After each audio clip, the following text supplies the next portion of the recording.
Welcome back to the Tu-Vie Podcast, your TV movie entertainment needs podcast. Today it is just me. I am the only one recording this episode. Everybody else is on vacation for Christmas break. Well deserved. They have been working super hard here at the Tu-Vie Podcast. We've had a pretty fun year, and this is just going to be our New Year's episode, our Christmas episode. Sadly, didn't happen. We just couldn't get everything with the Christmas season. And I thought, having them enjoy the Christmas season would be nice. So we're going to be just going straight to our New Year's. So with that being said, let's get into it.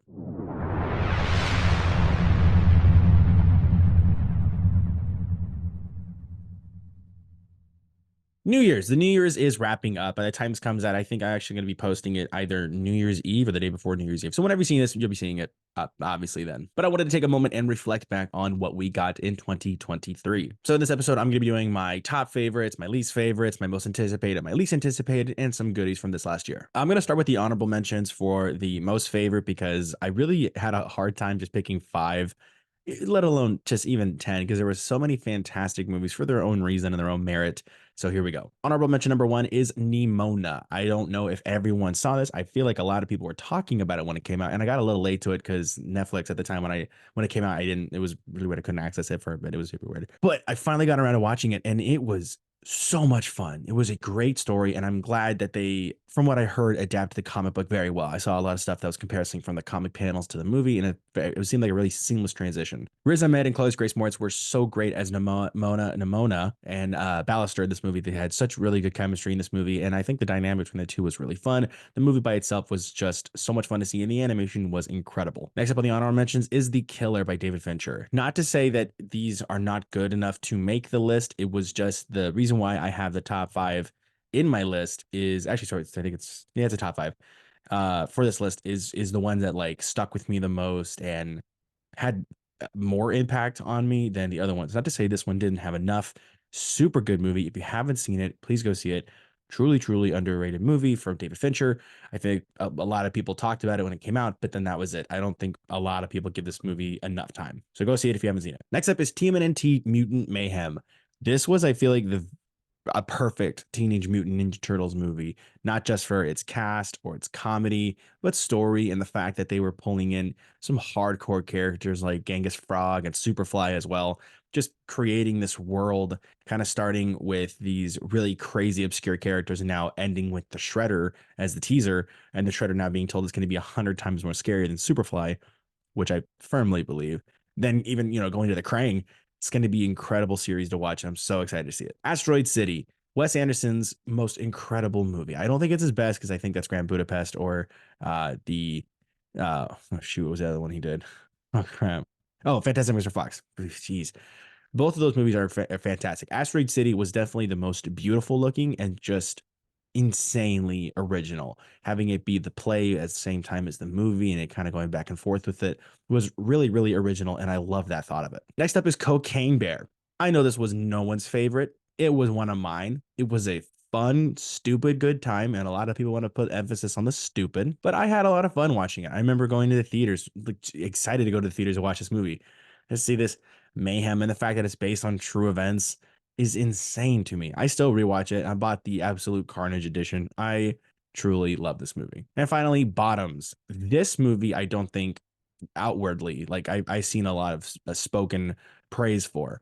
I saw a lot of, ads for it and a lot of people talking about it, like I said, when it came out, but it really just quickly came and went. Io Itibury and Rachel Sennott was just a awesome pair. The entire time of this movie, I'm laughing at its satire and goofiness, but at the same time, it's real humor and like their quick jabs and the way that Io really just delivers these things. At the same time, Snow has this like energy that brings it. The both of them just match perfectly. If you haven't seen Bottoms, please go see it. It's super good. So much fun. Io and Rachel this is just the beginning for them. They are going to take over Hollywood. Now let's get to my top 5. First one on the list, I'm going to consider as one whole nomination as a whole, Barbenheimer. Now, the reason why I say it's one is because I think the cultural impact, I guess I'd say, for Barbenheimer alone was insane. There was t-shirts, there's fake VHSs of Barbenheimer. There was a guy on TikTok that like makes these like VHS and DVD covers for Barbenheimer, and it was super cool to see. But I think having a movie come out on the same day and seeing it in that window, I think I'm gonna count it as one movie because my podcast. I say so because also just both of those were impactful in their own ways. Oppenheimer left me feeling sunken and broken. I've said in our review that I went straight to bed once I got done watching, and then Barbie, which make you feel seen and heard and thanked, and all these amazing feelings and the amazing reviews I've heard from friends that once they left, they felt more proud about themselves, and that's great. I don't think I think a movie that does that should be recognized. So I'm considering Barbenheimer as one choice. Next up is Guardians of the Galaxy Volume 3. For me, this was my number one most anticipated Marvel movie of the entire year. And I know that Marvel's had a lot of string of ups and downs, mainly downs. And a lot of people just kind of toss Marvel to the side. And I don't blame them. I can understand how for over 10 years they had a perfect formula. And now that everything's kind of being flushed out and rearranging and changing, that there are some things that you feel like are different. It can kind of turn you away. And I'm not saying it's wrong to have these thoughts.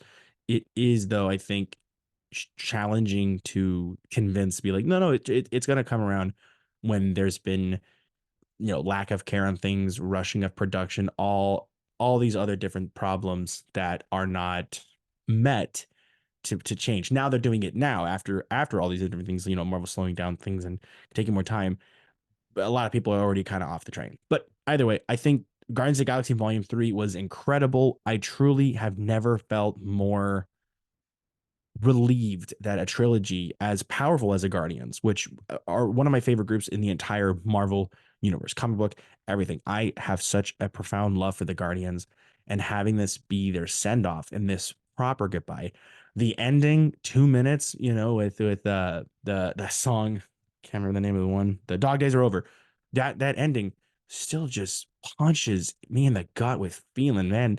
Even thinking about it, I'm gonna start crying. And I know that for some people this year, Marvel, a lot of people were I don't want to say pissed off, but they were definitely disappointed. I know Ant-Man and the Wasp: Quantumania was really confusing. I know it was a great idea on story of having Ant-Man face Kang, go to the quantum realm, and seeing these new things. I just think how they did it was weird. For some reason, everybody was already shooing off the Marvels, even though I mean, I guess probably because Brie Larson's in it and everyone has a vendetta against her for some reason. I don't understand it. She's just a person. She's an actor. You don't have to like her movies. You don't necessarily have to appreciate her as a person if you don't want to. That's it's up to you. I'm not saying you have to love everyone if you don't, but just stop being a child. Iman Vellani was incredible as Ms. Marvel. I liked her in the show. Tiana Paris as Monica Rambeau and Photon, I think, is a great casting. I think she was great in WandaVision. I'm so excited to see this movie. I just haven't had a chance to go see it because I'm broke. And of course, Brie Larson as Captain Marvel. We've had her for I think almost 8 years now. She was a great casting. She is putting in the effort as much as everyone else, and Iman is having an incredible year as just with the Ms. Marvel property. She's writing that comic book, just loving the character, and she's having these thoughts with Marvel, like just about Marvel, like with bringing in Spider-Man and Sam Alexander and all these other different characters into the MCU. Kevin Feige, take some notes. Either way, I'm super excited that Guardians of the Galaxy Volume 3 stuck the landing. Such a beautiful movie. It's sad to watch because I know with the whole Rocket storyline is very prevalent and definitely worth it. But I'm going on longer than I need to. Beautiful movie. The Holdovers. That is a more recent movie. My buddy had me, actually Cameron on this podcast, he had me access his Voodoo account, as you guys heard in the last episode, to watch The Holdovers. And I never fell in love with a movie harder. I mean, seriously. I know I talk a lot about different movies on the podcast.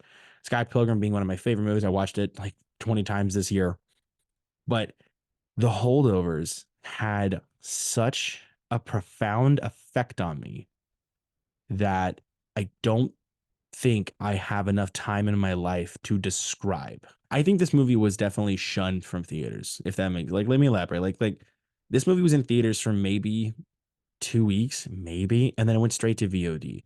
And now I know a lot of people aren't going to movies, but I do wish I had the chance to go see this in theaters. Paul Giamatti and Dominic Sisa, I think I'm saying his name right, were a fantastic pair together, and Divine Joy Randolph was just great in this movie. I think she's nominated in Golden Globes for Best Supporting Actor in Drama, and damn right she deserves at least she deserves the win and the nomination. I know everyone on the list deserves a win. Those characters were incredible to see this year. I can't remember the full list, but I know she's on a few of them. Well deserved. She was incredible this movie. And Dominic Sisa, who I think like this was his like first big movie because I think they found him like on the campus actually at that school. and they thought it was a perfect fit. And he was great in this movie. And Paul Giamatti's like the way they worked together in this movie, feeding off each other's reactions in this movie. Paul Giamatti being the teacher that's all, distant and everything and cold, to then kind of growing a heart, and him kind of being bitter and, appreciate everything about him despite what has been happening, was such a great thing. It's Go see it. I just can't describe it. Go see it. Spider-Man Across the Spider-Verse. What can't I say about this movie that already hasn't been said on this podcast?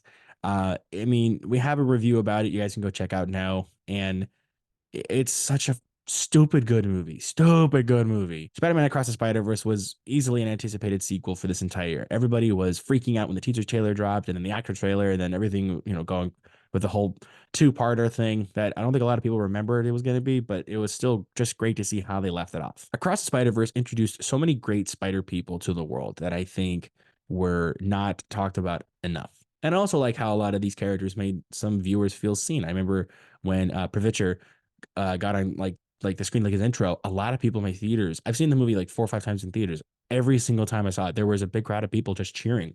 And I don't think I've seen that kind of reaction for one specific character, for a group of people to feel seen. And there was, it's like some of my friends who, was appreciating the character, felt like, oh, like it was great seeing a Spider-Man that wasn't just Peter Parker, and they were excited to see it. And I think that's incredible. But personally, I'm so happy they brought Hobie Brown, the Spider-Punk, into this movie. Spider-Punk was truly my favorite character in the entire movie. I know Miles is great.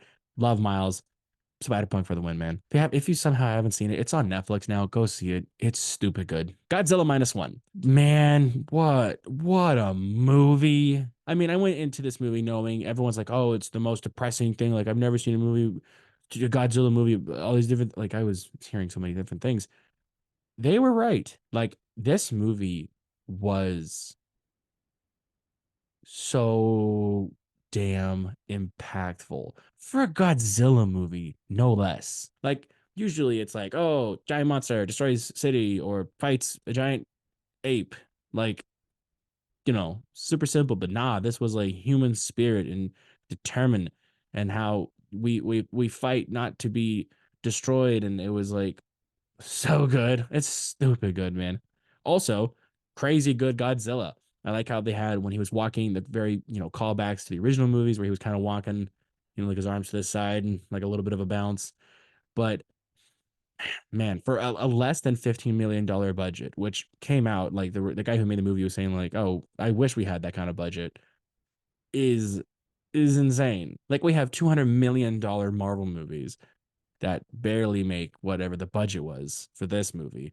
And this movie made like 12-fold. I probably even more than that. This movie's stupid good. Go see it. I know I said 5, but I'm gonna say the last one here. Number 6, Elemental. Now, I know Elemental was not really everyone's favorite. I don't think a lot of people saw it at first. It had a great comeback. I'm so glad it did, because that movie deserved all the attention and glory and love that it got. Elemental, for me, and I'm not going to go into the reasons why, was such a fantastic movie. My girlfriend and I went to go see it together, and afterwards, it was such a profound experience for her and I. And the movie itself was just a beautiful story, and how the unlikely people you could meet in your life could be the person you never knew you needed. And discovery of oneself is hard to understand when, if you have a family that has like a family business and everything. It's the kind of life you knew, or just not even family business, but just there's some things that sometimes parents put on their kids, and that's the only thing you feel like you have to be, and you don't understand that maybe you can be something different. You don't have to be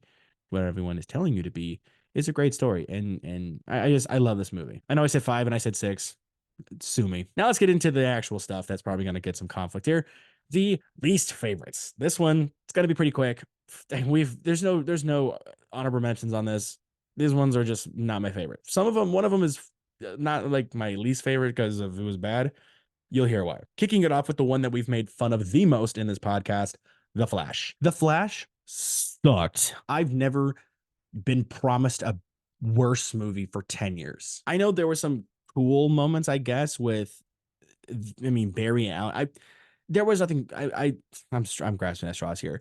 I didn't like practically anything in this movie other than Sasha as Supergirl. Fantastic casting, super, super good acting. Not no pun there on super, but she was a great choice for Supergirl. I I don't know why she isn't going to be in more projects. Just put her in the new DCU. Like James Gunn, just say it happened. She's good enough. Let her go. I think everyone would be okay with this. I think what happened with Batgirl, and I think she was going to make a cameo as well in that movie. But I mean, the whole reshoots and just everything being changed for I don't know what. I know it wasn't for Ezra Miller, but just Sasha was not given enough time. Definitely not given enough praise. She was fantastic in this movie. For me, she was the only person I was actually paying attention to in this movie and actually caring. Michael Keaton Batman was super cool to see. I like his Batman. Super cool to see him don the costume again and having the shots of him, gliding down with the Batwing in the middle of the moon. Great. And the fight scenes with Batman was cool, but that's it. Like that's the only thing I found likable about this movie. I didn't find it funny. I didn't find it good. I found it really super disappointing. When you are promised a Flashpoint movie, and in that time, a Flashpoint movie has been out and everyone knows about it and everyone likes it, it's really, really good. And you're like, we're going to make that, but real. And, I get you got to change some stuff to match the whole universe plan. Sure. And it's nothing like that for 10 years. It's just wrong. Moving from that, because I can go on that for hours. Transformers Rise of the Beast. I thought this one was not terrible, like it was awful as The Flash. I just found it a little disappointing. Now, I think the Transformers movies as a whole, the first one was pretty good. It's nothing perfect. It's good, but like I think this one going with the Bumblebee movie and building off from that universe, not being attached to the Michael Bay verse at all, was a really cool idea to reboot this whole franchise and start fresh. Now, I think bringing in the Maximals is kind of cool. I think they had their own video game, but I know that, incorporating the character designs from the TV show was really, really cool. Like, I love that version of Optimus Prime. Actually, I think that's a peak version of the character's design. And bringing in like RC was really, really cool. And all these amazing characters, but just kind of not feeling like there was real stakes. Like when spoilers, like when Bumblebee dies, I knew he wasn't because you're not gonna kill off everyone's favorite character. You're just not. Also, he died in the Bayverse, like I think twice, and then he's like fine. So, the stakes felt really low. Visual effects was cool. I liked bringing in this old design. I like Scourge. Peter Dinklage's Scourge was really cool. Seeing Unicron was super cool. Just felt like half a plate, like you were promised a full meal, got half a plate kind of thing. No hard feelings.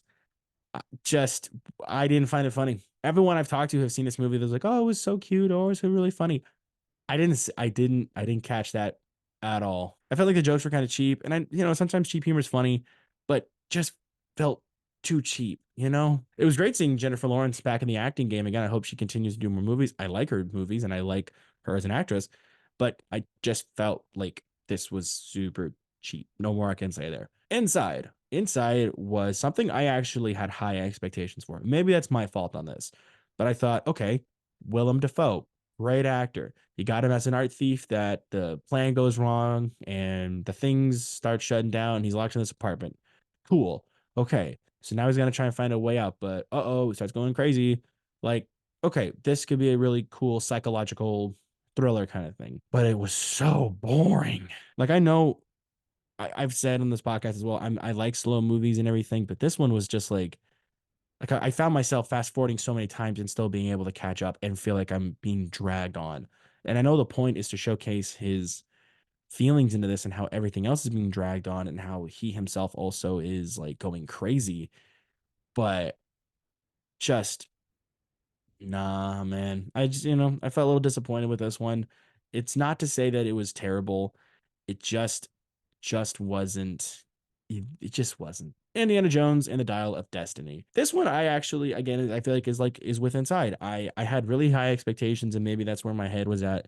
But I feel like when you have an Indiana Jones movie and it's just different than what I expected.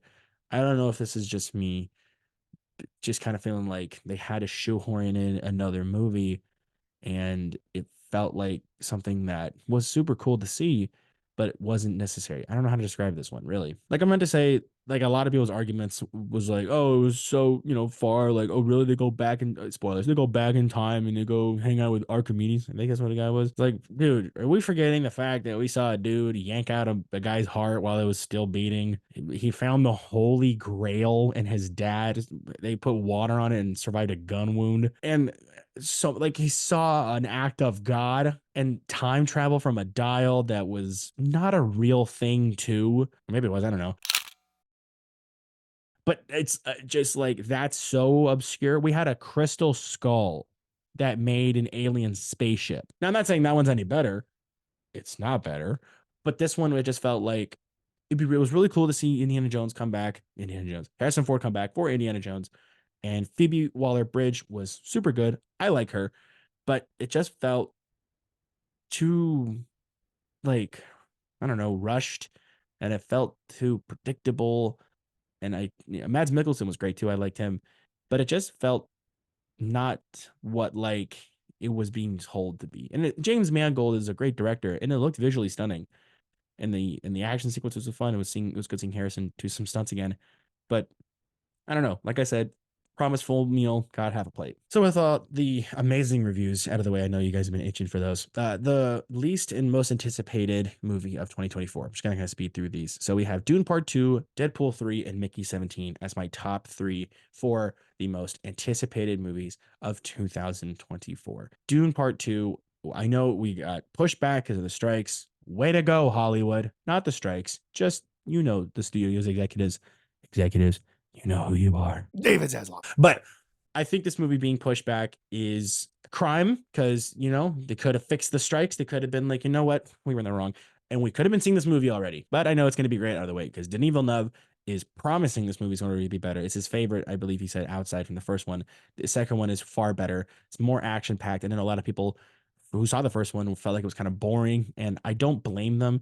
If you aren't into these kind of movies that are like sci-fi drama that expands the conflict of this planetary like universal war between the Harkonnens and the House Atreides and the other guys. I know the Fremen. I think I said them all. The bald guy that was from what I'm saying. If Dave Bautista and Josh Brolin are fighting, just pick a side. But I feel like this movie is going to be super, super good. And with Deadpool 3 coming soon after that, I believe, it is one of the most, I think it's the most anticipated movie of Marvel next year. Possibly one of the only Marvel movies coming out next year because we got our boy Wolverine. And I know that these set spoilers are coming out in droves, which I don't understand why we just can't be surprised anymore as people, but guess that time's behind us. And Mickey 17, which is based on a book that Bong Joon-ho is adapting, I believe. I know it's Bong Joon-ho, but I believe it's a book. It's going to be great. It's Bong Joon-ho. This man can't do no wrong. And the least anticipated, I feel like, are everyone's least anticipated because, I mean, not a lot of movies don't seem that promising, but these ones just seem the least promising. I actually have four. Suck it up. Argyle, Snow White, Madam Web, Gladiator 2. Now, I'm going to start with Gladiator 2 because I think the reason why I have it on my least anticipated is because Gladiator with Russell Crowe is awesome. It's so good. It's such a good movie. Why do we need a sequel? Why? What is there else to be told? Like, I know we're making up a whole story now, and I don't even know what it even is. I've been avoiding it because I just don't want to get my hopes up with this. And it's not because of the cast. It's not because of Paul, I think his name is Paul Mescal and Pedro Pascal and others of the different people that are a part of it, which is great. But why? Like, why do we need this sequel? It's the first one was great. Let it be. And then the other ones with Madam Web and Snow White and Argyle. Argyle, I have no clue what the story is. I like Sam Rockwell and I like Bryce Dallas Howard and Henry Cavill is great. John Cena's a fun cameo, but I have zero. I think Bryan Cranston's in it too. I have zero clue what this movie's even about though. And what I think it is, I think it's like Bryce Dallas Howard's a writer. She's writing these stories that happen to be real with real characters, real names. And the first thing that came to mind was that Kevin James movie, The True Memoir of like an international assassin or whatever it was called. Felt like the exact same thing. And Snow White and Madam Web. What else there is like? What else could I say that haven't been said? Snow White. I don't think making CGI dwarves was a good move in any capacity. whatsoever. I don't even know the reason why. We talked briefly for about on one episode this year, and it's nothing against like Rachel Zelger. I'm not those people that were like, oh, geez, oh, I'm great. I didn't get it. I never got it. Why they were like that. I just don't understand the purpose of live action remakes. I know on my TikTok I have pushed for a Treasure Planet live action remake, and I know it sounds like I'm being hypocritical, but I just want to see my boy James P. Hawkins in live action. I know people have been pushing for a live action Atlantis one too. And I think if you can do the story right, sure. But why? And then Madam Web just, yeah, it doesn't look good. It's not because of the cast or anything. It's just what's after this? Like what? Like where is this possibly going? About that, can't be saying much else about the 2024 lineup. Not much has been said that we haven't already talked about in the podcast, which you guys can check out now. But it's just a really weird year. And before we wrap up, I want to also say a big thank you to you guys this year. We as of this recording have gone a little over 100 subscribers. That's really really awesome. I know this year we have posted a lot more than we did in the past, and we this is just really the beginning for us. We have so much more planned in 2024. So excited for all these different things we have. Our annual Oscars episode going to be coming up, the Golden Globes review, something big coming out, I believe, January 10th, and that's going to be our first episode back is in the new year. We have something we've been working on behind the scenes for a few months because we wanted to put a lot of effort into this. So many more fun things. And if you guys are new to the podcast, welcome. We're the Tu-Vie Podcast. This year we have a pretty fun, big lineup for our top five, which I'm going to throw on the screen right here. The biggest top five for our episodes was the Steven Spielberg filmography breakdown. During the strikes, we were doing a lot of breakdowns of writer-director filmographies to promote writer-directors during this time where writers, directors, and actors were on strike. So we wanted to shift our content to promote their skills, the reason why they deserve the fair pay, and overall, just as like, see, they do awesome things. You should pay them the right amount of money. And also, we wanted to talk about it and give them the respect and care that they deserved. We also have the Across the Spider-Verse review, which was what I briefly kind of said in the Across the Spider-Verse top five explanation. So go see that. Pretty fun episode there. This almost ended the podcast. Truly was, I think, me and Colin's most divisive one because it went over one of my favorite movies, Cocaine Bear, as well. So go check out that. That is season 2, episode 5, and Steven Spielberg is season 2, episode 17. Across Spider-Verse season 2, episode 13. The new DCEU was something from the very beginning of season 2. Once the new DCEU startup was happening, I know Aquaman just came out and ended the DC universe from a start. So that was interesting to kind of go back and see now. And the final one is We Are Back, which was our summer break pause return episodes. We had a summer break for a little bit, little pause there. That was our first episode back there, season 2, episode 14. Also, there's so many more podcast episodes. We made 33. Actually, this is the 33rd of this entire season. So we're going to probably try and make a lot more next season. We're so excited for what 2024 has to offer. This is our last episode for a while. So if you guys have the time on your hands, go check out the other stuff. We also have a new segment out right now called the Cinema Showcase. It's where movies get their spotlight, and pretty much we break down an entire movie of one of our favorites. Most recent one is John Wick, I believe. So go check that out. If you guys did enjoy this episode, like, subscribe, hit the bell for notifications. Also, be sure to check us out on TikTok, Instagram, and Letterboxd. We have a lot of stuff going on there. Post a lot of fun reviews there, and sometimes me and Colin share it, so you'll get his reviews and you'll get mine. Also, be sure to check us out on Spotify, Apple Podcasts, pretty much anywhere else you get podcasts. We're there. Thank you guys again for everything this year. We're so glad you guys are joining the Tu-Vie Podcast. We hope you guys are excited. Let us know if there's anything you guys want us to cover in 2024. We are so excited for whatever happens next. We'll see you guys in the next year.